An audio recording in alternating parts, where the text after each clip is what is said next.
Audio books by কেয়া থেকে আজ আপনারা শুনবেন শেক্সপিয়ারের লেখা দি টেমিং শ্রু থেকে দ্বিতীয় অংশ, ক্যাথারিনের পাত্র এলো। ব্যাপ্তিস্তার বাড়িতে ওরা সবাই পৌঁছে গেল। সম্ভাষণের পালা শেষ হতে প্রেক্রিসিও ব্যাপ্তিস্তার দিকে তাকিয়ে বলল, শুনেছি আপনার বড় মেয়ে ক্যাথারিন খুব সুন্দরী, তার স্বভাবও নাকি খুব নম্র আর ভদ্র। ব্যাপ্তিস্তা বললেন, হ্যাঁ, আমার বড় মেয়ের নাম ক্যাথারিন। প্রেক্রিসিও বলল, আমার বাড়ি ভেরোনা শহরে। ক্যাথারিনের রূপ গুণের কথা শুনে আমি আপনার বাড়িতে বিয়ের প্রস্তাব নিয়ে এসেছি। আমার এই অনুচরটির নাম লিসিও। এই লোকটি ভালো গান জানে, তাছাড়া অঙ্ক আর বিজ্ঞানে এর অসাধারণ দক্ষতা। শুনেছি আপনার ছোট মেয়ে বিয়াঙ্কার জন্য আপনি একজন গৃহশিক্ষক খুঁজছেন, তাই ওকে নিয়ে এলাম আপনার কাছে। মনে হয় গৃহশিক্ষক হিসেবে লিসিওকে নিযুক্ত করলে আপনি ঠকবেন না। বেশ বেশ, আমি শিক্ষক লিসিওকে আমার গৃহে স্বাগত জানাচ্ছি। কিন্তু আপনি তো আমার বড় মেয়েকে বিয়ে করতে পারবেন না। ভুরু কুঁচকে প্রেক্রিসিও বলল, কেন, পাত্র হিসেবে আমি অযোগ্য? নাকি আপনিই আপনার মেয়ের বিয়ে দিতে চান না? না না, এর কোনোটাই নয়, আপনি আমাকে ভুল বুঝবেন না। বেশ, ভুল বুঝলাম না, প্রেক্রুশিও বলল। আপনার নামটি কি? ব্যাপ্তিস্তা জিজ্ঞেস করলেন। প্রেক্রুশিও। পরিচয়? আগেই বলেছি আমার বাড়ি ভেরোনা শহরে। আমার বাবার নাম আন্তোনিও। তাই নাকি? তাকে তো আমি চিনি, তার অগাধ সম্পত্তি। রীতিমতো খানদানি মানুষ। তিনি, তার ছেলে তো আমার স্নেহের পাত্র। সে ছেলের জন্য আমার ঘরের দরজা সবসময় খোলা। তা কেমন আছেন সিনর আন্তোনিও? তিনি সম্প্রতি মারা গিয়েছেন। তার সমস্ত সম্পত্তির মালিক হয়েছি আমি। এবার গ্রেমীয় ছদ্মবেশী লুসেন্সিওকে দেখিয়ে বলল, আপনি বিয়াঙ্কার জন্য একজন ভালো শিক্ষক দেখতে বলেছিলেন, তাই এ ভদ্রলোককে নিয়ে এসেছি। এর নাম ক্যাম্বিও। ইনি খুব পণ্ডিত, গ্রিক, লাতিন এবং আরও অনেক ভাষা জানেন উনি। তাছাড়া গান বাজনায় ওর অসাধারণ দক্ষতা রয়েছে। আমার মনে হয় একে শিক্ষক হিসেবে নিযুক্ত করলে বিয়াঙ্কার উপকারই হবে।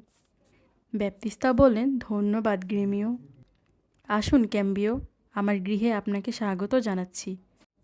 এরপর ট্রানিওর দিকে ফিরে ব্যাপ্তিস্তা বললেন, আপনার পরিচয় তো এখনও জানতে পারলাম না। আপনি কী জন্য আমার কাছে এসেছেন তাও জানবার সুযোগ হয়নি এ পর্যন্ত। ট্রানিও বলল, আমি এ শহরের লোক নই, আমার বাড়ি পিসানগরে।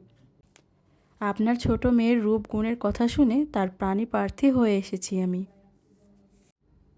কিন্তু আমি তো বড় মেয়ের বিয়ে না দিয়ে ছোট মেয়ের বিয়ের কথা ভাববই না। এ আমার প্রতিজ্ঞা। আপনার এই প্রতিজ্ঞার কথা আমি শুনেছি। আমার বংশ পরিচয় দিলে আপনি বোধহয় আমাকে নিতান্ত অযোগ্য পাত্র বলে মনে করবেন না। শুনেছি আপনার ছোট মেয়ে পড়াশোনা করতে চায়, গান বাজনা শিখতে চায়। তার জন্য এই কখানি মূল্যবান গ্রিক আর লাতিন পুঁথি নিয়ে এসেছি। তাছাড়া এনেছি এই বীণাখানি। আপনার ছোট মেয়ে আমার এই সামান্য উপহারটুকু গ্রহণ করলে আমি নিজেকে ধন্য মনে করব। এবার আমার পরিচয় দিচ্ছি। আমার নাম লুসেন্সিও, আমার বাবার নাম ভিনসেনসিও। হ্যাঁ হ্যাঁ, তার নাম আমি শুনেছি, ব্যাপ্তিস্তা বললেন। তিনি তো একজন ধনী আর মানি বণিক। আপনাকে আমার কুটিরে স্বাগত জানাচ্ছি। বিয়ের প্রস্তাবটা করবার জন্যই ত্রাণীও এখানে এসেছিল।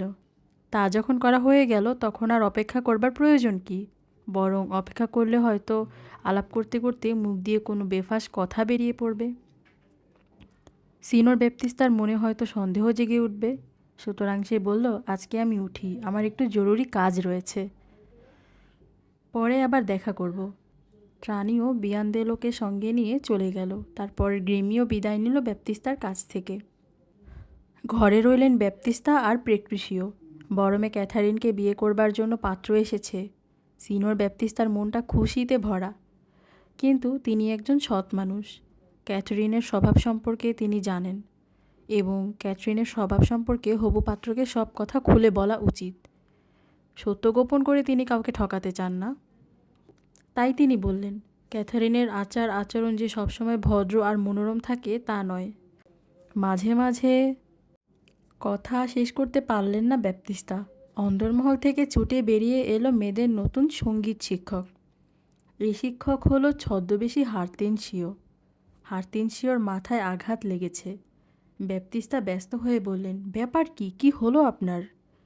আর ব্যাপার, আপনার মেয়ে ঝগড়াটে, সে দজ্জাল, এটাই শুনেছিলাম। কিন্তু সে যে এমন ভয়ঙ্কর মারকুটে তা তো শুনিনি।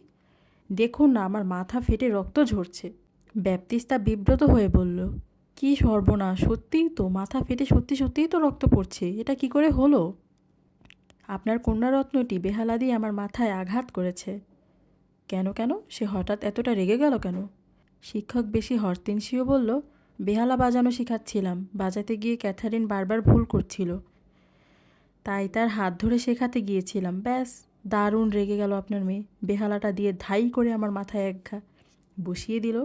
ছাত্রীর হাতে মার খেয়ে আমি হতবুদ্ধি হয়ে গেলাম, অবাক হয়ে তাকিয়ে রইলাম আপনার বড় মেয়ের দিকে। শ্রীমতী ভয়ঙ্করী আমাকে কম করে 20টা বাছা বাছা গালাগালি দিল। প্রেক্রুশিও বলল, বাহ, কি চমৎকার মেয়ে, আমি তো ওকে আগের চাইতে অনেক বেশি ভালোবেসে ফেললাম। বড় মেয়ের দজ্জাল স্বভাবের কথা ভালো করেই জানা আছে ব্যাপ্তিস্তার। স্বভাবের জন্য মেয়ে সুন্দরী হলেও তার জন্য পাত্র পাওয়া যাচ্ছিল না।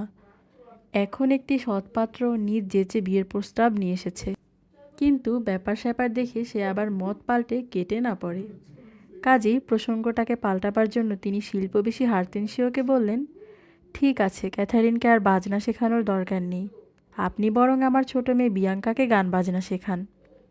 দেখা গেল গানের শিক্ষকের তাতে একটুও আপত্তি নেই। সে ভাঙা বেহালাটা নিয়েই বাড়ির মধ্যে ঢুকে গেল। বিয়াঙ্কার কাছে যাবার সুযোগ পাওয়া গিয়েছে, এই সুযোগ কি হারানো যায়? ভিতরে গিয়ে ছদ্মবেশী হরতেনশীয় দেখল একজন শিক্ষক কাব্য পড়াচ্ছেন বিয়াঙ্কাকে। প্রেক্রুশিও বলল, সিনোর ব্যাপ্তিস্তা, আপনার মেয়েকে আমার খুব পছন্দ হয়েছে, আমি বিয়েটা তাড়াতাড়ি সেরে ফেলতে চাইছি। বলুন, আপনার মেয়ে যৌতুক হিসেবে কত টাকা পাবে? তরুণ পাত্রটির এই তাড়াহুড়ো ব্যাপ্তিস্তার পছন্দ হলো না, কিন্তু ক্যাথারিনের জন্য একটি পাত্র জোগাড় করতে সিনোর ব্যাপ্তিস্তা ব্যগ্র হয়ে উঠেছিলেন। পাত্র নিজে যেচে এসেছে, এর সুযোগটা হাতছাড়া করতে চাইলেন না তিনি। কাজেই নিজের অপছন্দটা মনেই চেপে রেখে প্রেক্রুশিয়ার প্রশ্নের উত্তরে ব্যাপ্তিস্তা বললেন, যৌতুক হিসেবে আমি মেয়েকে 20,000 ক্রাউন দিচ্ছি, আমার মৃত্যুর পর সে আমার সম্পত্তির অর্ধেক অংশ পাবে। শুনে প্রেক্রুশিও খুব খুশি হলো। ব্যাপ্তিস্তা বললেন, তাহলে বাড়ির ভিতরে চলো, আমার মেয়ের সঙ্গে তোমার পরিচয় করিয়ে দিই। তিনি পেট্রুশিওকে তুমি বলেই সম্বোধন করলেন। এবার হবু জামাইকে কি আর আপনি আগে করা যায়? পেট্রুশিও বলল, না, আমি এখন অন্দরমহলে যাব না, আপনার বড় মেয়েকে এখানেই পাঠিয়ে দিন।